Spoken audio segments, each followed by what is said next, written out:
Heddi dwi'n mentro i Llyn Tegid, a gobeithio'n wir, dyw Tegi ddim o gwmpas.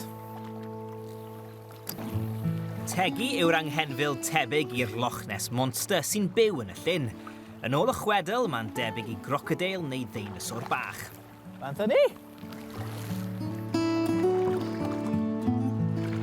Mae'r gwyniad yn byw yma hefyd, pysgodyn gwyn sy'n unigryw i Llyn Tegid.